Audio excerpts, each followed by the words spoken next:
It was the summer of 1997. I was 17 years old, and I'd been sent to spend a few weeks with my uncle on his old farm, deep in the woods of northern Michigan, the kind of place where cell reception didn't exist, where the nights were so dark you couldn't see your hand in front of your face.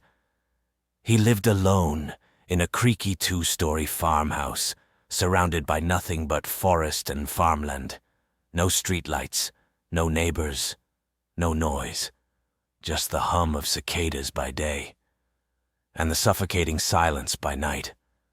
My Uncle Raymond was a hard man, veteran, old school, didn't speak much, didn't smile often.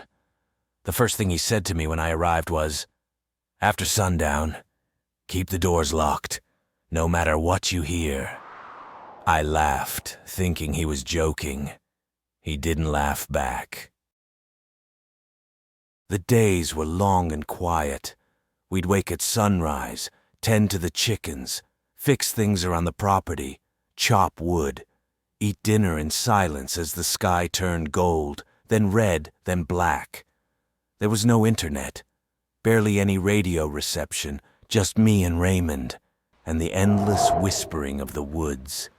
It wasn't peaceful. It was isolating, like something was waiting in the trees, just out of sight. Each night Raymond followed the same routine. He'd close every curtain, lock every door, and place his rifle on the table in front of him. Then he'd just sit there, in silence, listening. "Some nights, he comes close," he said once, "close enough to hear you breathing." I asked him what he meant. He didn't answer. He just looked toward the woods. By the second week, I was struggling to sleep. It wasn't the creaking floorboards or the rustling leaves outside. It was something else. I'd wake in the middle of the night, sweating, heart pounding, certain that someone was watching me. Sometimes I'd hear a faint scrape along the outside wall, like claws, dragging along wood. One night, I swore I heard heavy breathing outside my window, but every time I looked, nothing. Just darkness and silence that felt loaded. It was the third Friday I was there, and that night everything changed. We were sitting at the table, me drinking tea, Raymond reading an old paperback, when the lights flickered, then cut completely, total blackout.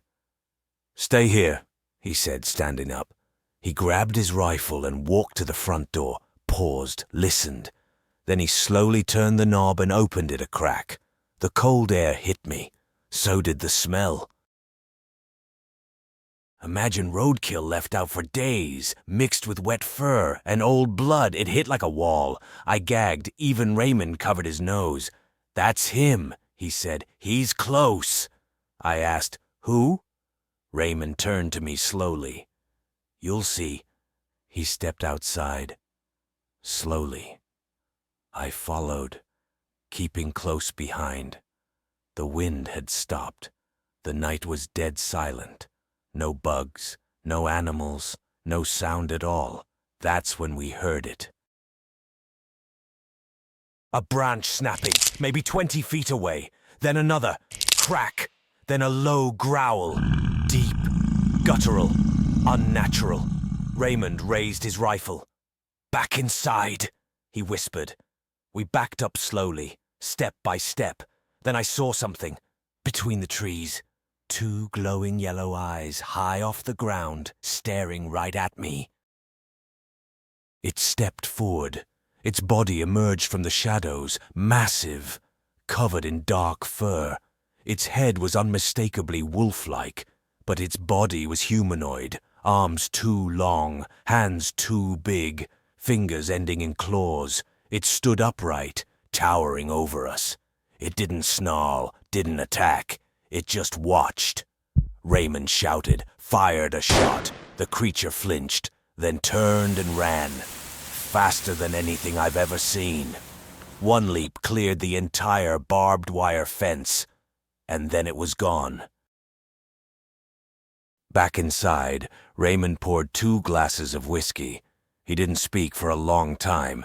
Then, finally, I saw it first in '83. Took 2 goats. Never spoke about it again, but he comes back every few years to remind me he's still here. I asked him what it was. He looked me in the eye, something that should not exist. My last night there, I didn't sleep.